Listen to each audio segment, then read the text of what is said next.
చెప్పాలంటే బాధ్యతారహిత్యంగా ఉంది, తప్పుదో పట్టించే విధంగా ఉంది. ఈ విషయంలో జాప్యం జరగడానికి గల కారణాలు ఏమిటి అన్నప్పుడు లేదండి అన్నారు. ప్రభుత్వం వచ్చి ఇప్పుడు దాదాపు 8వ నెల జరుగుతూ ఉంది. 8 నెలలు జరుగుతున్నా ఇంకా జాప్యం జరుగుతలేదు అని ఒక సమాధానం చెప్పారు. ఎప్పట్లోగా ఈ ప్రతిపాదనలు అమలు చేసి నియమిత రోజును ప్రకటించమవుతుందంటే ఇది పరిశీలనలో ఉంది అని గౌరవ మంత్రి గారు చెప్పారు. ఇది కాంగ్రెస్ పార్టీ మేనిఫెస్టో అధ్యక్ష. ఈ మేనిఫెస్టోలో page number 28 item number 14 TSRTC సిబ్బంది సంక్షేమం. ఆర్టీసీ కార్మికులను ప్రభుత్వ విలీన ప్రక్రియ పూర్తి చేసి 2 పీఆర్సీల బకాయిలను వెంటనే చెల్లిస్తాం. వెంటనే అంటే 8 నెలలు సమయం సరిపోదా అధ్యక్ష? నంబర్ 1. నంబర్ 2, వచ్చే పీఆర్సీ పరిధిలోకి టీఎస్ఆర్టీసీ కార్మికులను చేరుస్తాం. నంబర్ 3, రాష్ట్ర ప్రభుత్వ ఉద్యోగులతో సమానంగా అన్ని వసతులు సదుపాయాలు కల్పిస్తాం. నంబర్ 4, ఆర్టీసీ బస్సులను ఆధునీకరించి విస్తరిస్తాం. అధునాతనమైన సౌకర్యాలతో కొత్త సర్వీసులను ప్రారంభిస్తాం. Number 6 and the last, RTC union పునరుద్ధరణకు అనుమతి ఇస్తాం. అయితే వారితో నా సూటి ప్రశ్నలు, నేను మంత్రి గారిని విషయాల్లోకి పోకుండా సూటిగా ప్రశ్నించదలుచుకున్నాను. మొదటి ప్రశ్న, గౌరవ మంత్రి గారు ఎప్పట్లోగా ఈ అపాయింటెడ్ డేట్ను ప్రకటిస్తారు? ఏ రోజు నుంచి ఆర్టీసీ ఉద్యోగులను ప్రభుత్వ ఉద్యోగులుగా గుర్తిస్తారు? పరిశీలనలో ఉంది, చూస్తాం చేస్తామని కాలయాపన చేయడం కాదు. ఒక ఖచ్చితమైన తేదీని ఈ సభ ద్వారా ఆర్టీసీ కార్మికులకు చెప్పాలని మీ ద్వారా గౌరవ మంత్రి గారిని కోరుతా ఉన్నా. క్వశ్చన్ నంబర్ 2, యూనియన్ పునరుద్ధరణ చేస్తామని మీరు హామీ ఇచ్చారు. ఆ యూనియన్ పునరుద్ధరణ ఎప్పట్లోగా చేస్తారు?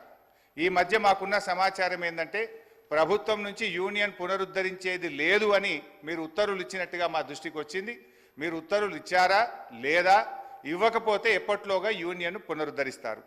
క్వశ్చన్ నంబర్ 3, ఆర్టీసీలో చనిపోయిన కార్మికులకు గతంలో మా బీఆర్ఎస్ ప్రభుత్వం ఉన్నప్పుడు చనిపోయిన పిల్లలకు వెంటనే పర్మనెంట్ ఉద్యోగం మేము ఇచ్చేవాళ్ళం. కానీ మీ ప్రభుత్వం వచ్చిన తర్వాత ఆ పర్మనెంట్ ఉద్యోగం అనే నిబంధన తీసేసి బ్రెడ్ విన్నర్ స్కీమ్ అనే స్కీమ్ పెట్టి కన్సాలిడేటెడ్ పే కేవలం 15,000 రూపాయల జీతం ఇచ్చి 3 ఏళ్ళు మీరు 15,000 జీతానికి పనిచేస్తే అప్పుడు పర్మనెంట్ చేస్తామని చెప్పి ఇలా చనిపోయిన కార్మికులకు మీ ప్రభుత్వం అన్యాయం చేసిన మాట వాస్తవమా? ఇది ఎందుకు తెచ్చారు? గత ప్రభుత్వం లాగా చనిపోయిన కార్మికుల పిల్లలకు వెంటనే రెగ్యులర్ ఉద్యోగం ఇవ్వాలని అడుగుతా ఉన్నాను. నంబర్ 3. క్వశ్చన్ నంబర్ 4, గౌరవ ముఖ్యమంత్రి గారు మంత్రి గారు నెక్లెస్ రోడ్లో ఆర్టీసీ కొత్త బస్సులు, మా ప్రభుత్వం ఆర్డర్ ఇచ్చిన బస్సులు వస్తే జెండా ఊపినరు, చాలా సంతోషం. Government is a continuous process. అయితే ఆ జెండా ఊపిన సందర్భంగా కార్మికులకు ఒక 300 కోట్ల చెక్కు చూపించారు ముఖ్యమంత్రి గారు. ఇగో మీ కార్మికులకు పీఆర్సీ బకాయిల 300 కోట్ల చెక్కు విడుదల చేస్తున్నా అని ముఖ్యమంత్రి గారు బకాయిలు ఇస్తున్నామని చెక్కు చూపించారు. పాపం మా మంత్రి గారు ముఖ్యమంత్రి గారు వెళ్ళిపోయినాక కొన్ని డమ్మీ చెక్కులు, ఆ పెద్ద చెక్కులు కూడా కార్మికులకు ఇచ్చి ఫోటోలు కూడా దిగారు. ఇది ఏ రోజు ఇచ్చిందంటే ఫిబ్రవరి 10, 2024. ఇవాళ మనం ఉన్నాం జూలై నెలలో ఉన్నాం. ఇప్పుడు దాదాపు 5 నెలలైనా నెక్లెస్ రోడ్ నుంచి ఆ చెక్కు బస్ భవన్కు చేరలే. ఇంకా అది ఎప్పుడు చేరుతుంది, ఎప్పుడు ఇస్తారో దయచేసి చెప్పాలని కోరుతా ఉన్నా. క్వశ్చన్ నంబర్ 5, మహాలక్ష్మి పథకం పెట్టారు, సంతోషం, వి అప్రిషియేట్. అయితే ఆ పథకానికి నెల బిల్లులు విడుదల చేయని మాట వాస్తవమా? మహాలక్ష్మి పథకం కింద రాష్ట్ర ప్రభుత్వం ఆర్టీసీకి ఇవ్వాల్సిన నిధులు ఎన్ని, ఇప్పటి వరకు ఇచ్చిన ఎన్ని, ఇవ్వకపోవడం వల్ల కార్మికుల యొక్క పిఎఫ్ మరియు సిసిఎస్ డబ్బులు మళ్లించి కార్మికులకు జీతాలు ఇచ్చిన మాట వాస్తవమా? ఆ నిధులు ఎప్పట్లోగా ఇస్తారో సూటిగా చెప్పాలి. అదేవిధంగా అధ్యక్ష, ఎందుకంటే ఇవన్నీ అధ్యక్ష గతంలో ఇవాళ మేము మా ప్రభుత్వం ఉన్నప్పుడు ఆర్టీసీ కార్మికులకు ప్రభుత్వ ఉద్యోగులకు 43% ఫిట్మెంట్ ఇస్తే ఆర్టీసీ కార్మికులకు 44% ఫిట్మెంట్ ఇచ్చాం. గత తెలుగుదేశం ప్రభుత్వంలో కార్మికులకు కేవలం బడ్జెట్లో 100 కోట్లు పెట్టారు. కాంగ్రెస్ ప్రభుత్వం 200 కోట్లు పెట్టింది. కానీ మా ప్రభుత్వం 1000 కోట్లు, 1500 కోట్లు, 1500 కోట్లు బడ్జెట్లో పెట్టి ఆర్టీసీ సంస్థను మేము కాపాడాం. గౌరవ సీనియర్ శాసన సభ్యులు హరీష్ రావు గారికి తెలుసు ఇది క్వశ్చన్ అవర్ అధ్యక్ష. క్వశ్చన్ అవర్ స్పెసిఫిక్ విషయంలో పాస్ మార్కులు పూర్తి స్థాయిలో మేము వేసినాము. ఈరోజు నేను కోరుతా ఉన్నా అధ్యక్ష, I request honourable members also through your chair.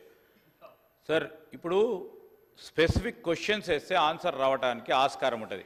వారు సీరియస్గా డిబేట్ మొదలుపెట్టిన అధ్యక్ష. 10 క్వశ్చన్స్ ఉన్నాయి, మీరు 11 o'clock వరకే సమయం ఇచ్చిండ్రు, 11 గంటల వరకే సమయం ఇచ్చిండ్రు. మీరు మంత్రులు కూడా మాట్లాడాల్సి ఉంటుంది కదా అధ్యక్ష.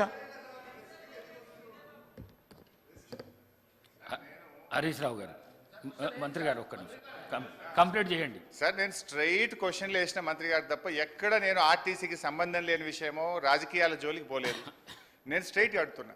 అదేవిధంగా అధ్యక్ష, ప్రభుత్వం మనము ఆర్టీసీలో దివ్యాంగులకు, విద్యార్థులకు, ప్రభుత్వ ఉద్యోగులకు, జర్నలిస్టులకు మనం రాయితీతో బస్ పాస్లు ఇస్తాం.